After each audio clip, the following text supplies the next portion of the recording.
Kia ora koutou everyone, I'm Dauniika Maclean from Board Administration Services. We're a company that provides bespoke governance support for boards, specialists in minute taking. We have a team of board secretaries that will come and help shape up your board processes, from anything from software implementation to how to write better board papers, developing board charters, work plans, really anything that you might need to make your life easier as directors or a board.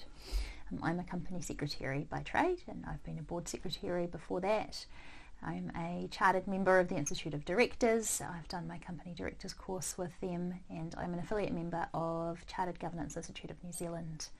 And I sit on a local school board myself. One of the things you mentioned in that little intro was board work plans, so let's dig into that a bit more. Okay.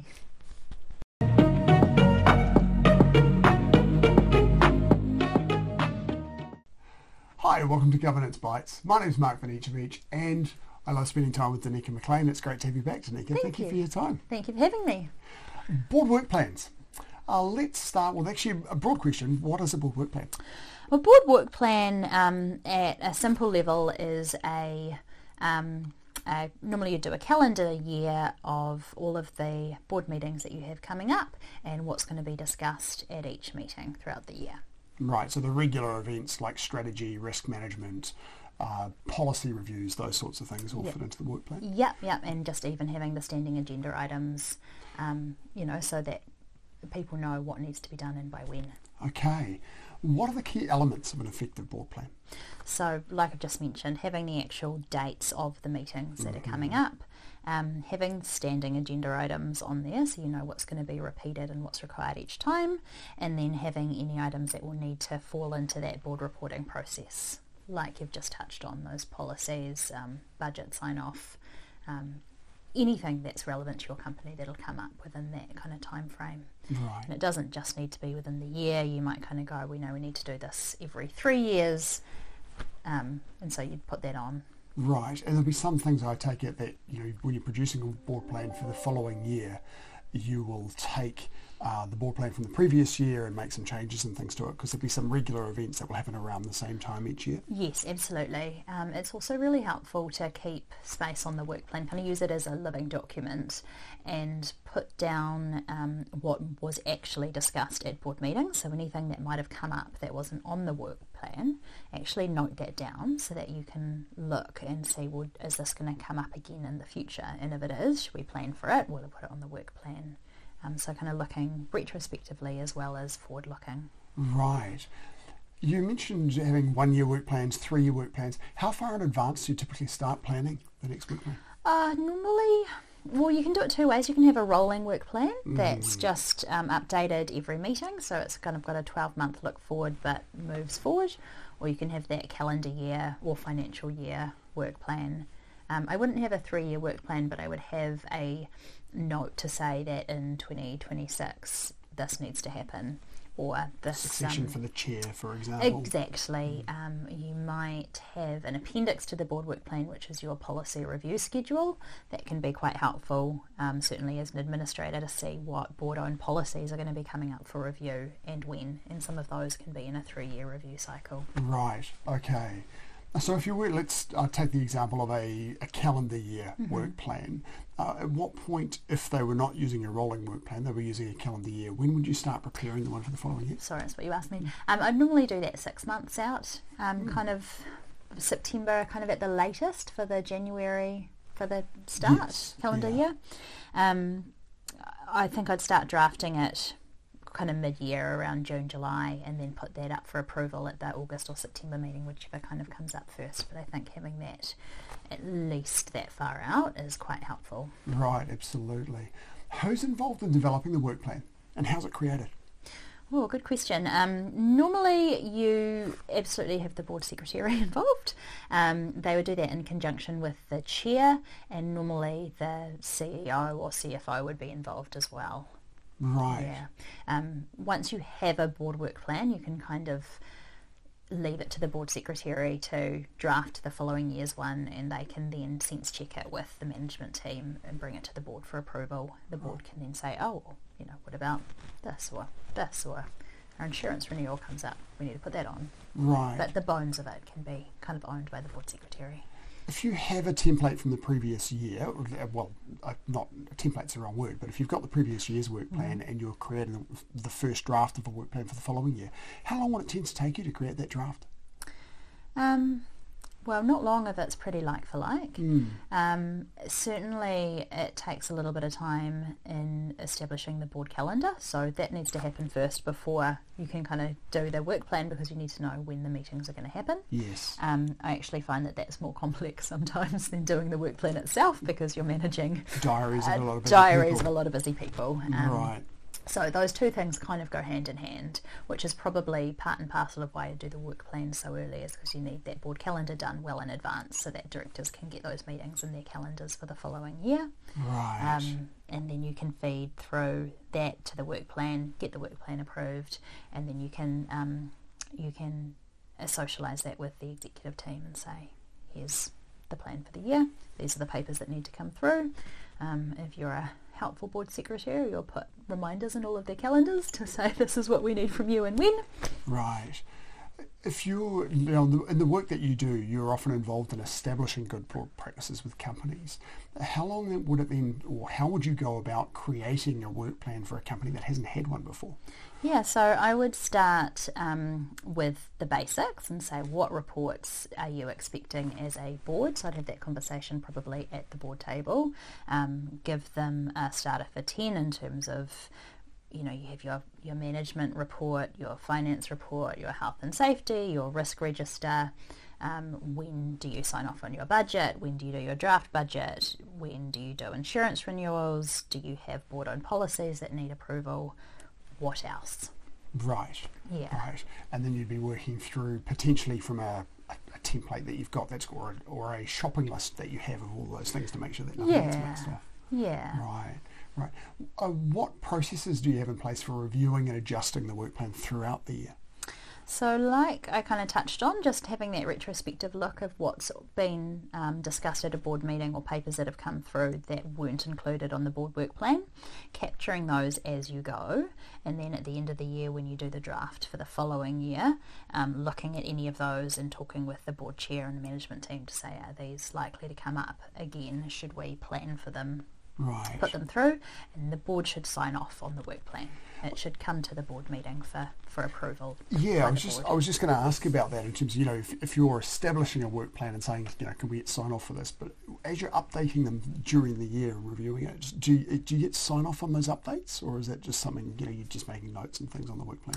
No, I generally just make notes on the work plan. If you are changing anything materially, like taking things off, moving things around that have quite a lot of substance, then I would take that absolutely to the board and say, we've made these changes, are you happy with that? Right.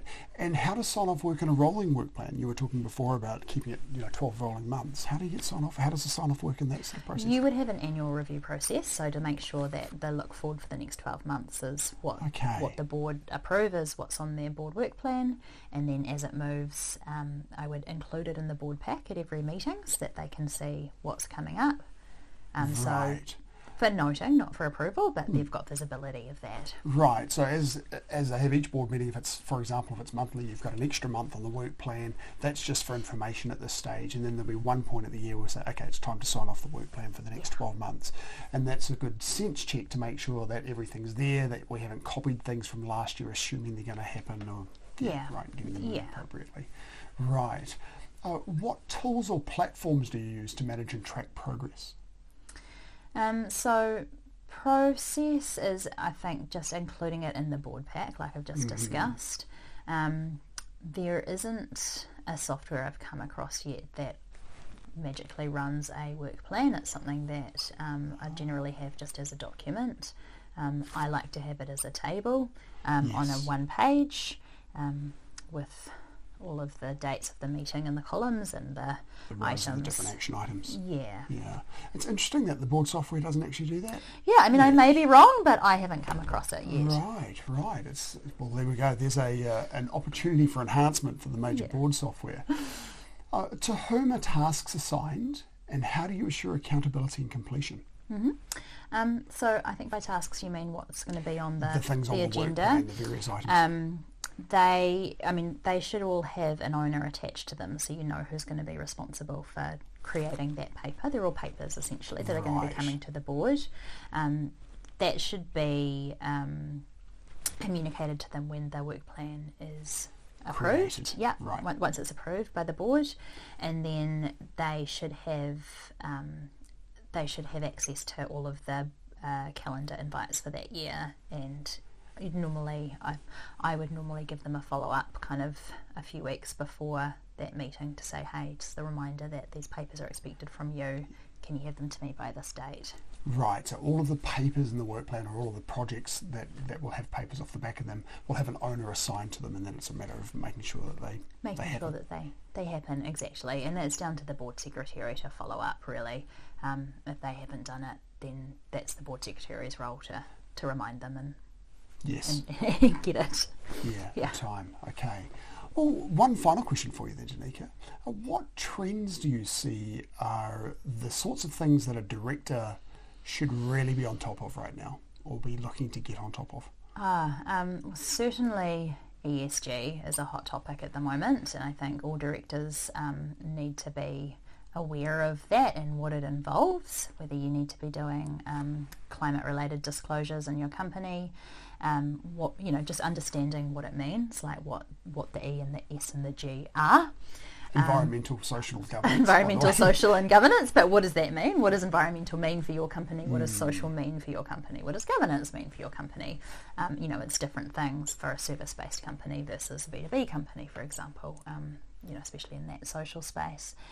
I think the other one's obviously AI. That's the kind of big one that's out there at the moment that's fast evolving, and directors need to be aware of that and understand their role as directors in governing that.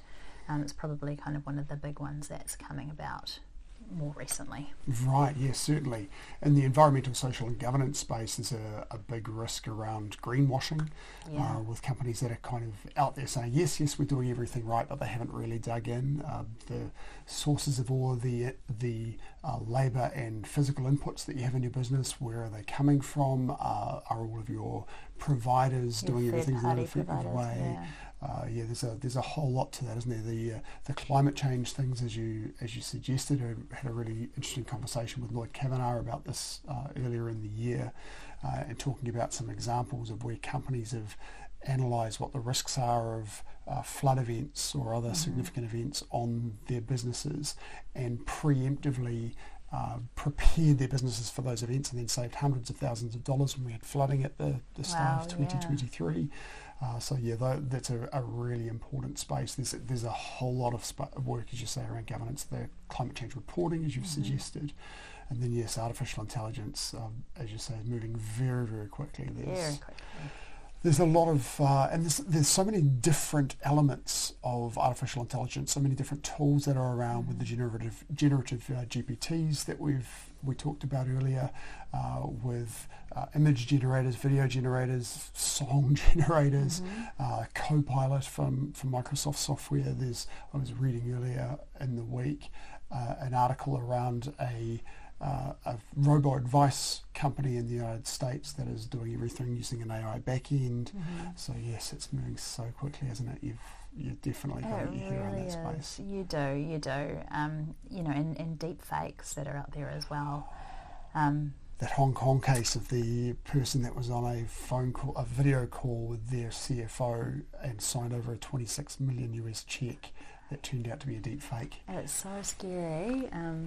Just even being aware of what scams are out there at the moment, on a personal level, trying to avoid those things. But as a director, what might happen within the company, like your CFO trying to target you. Yes. Fraud.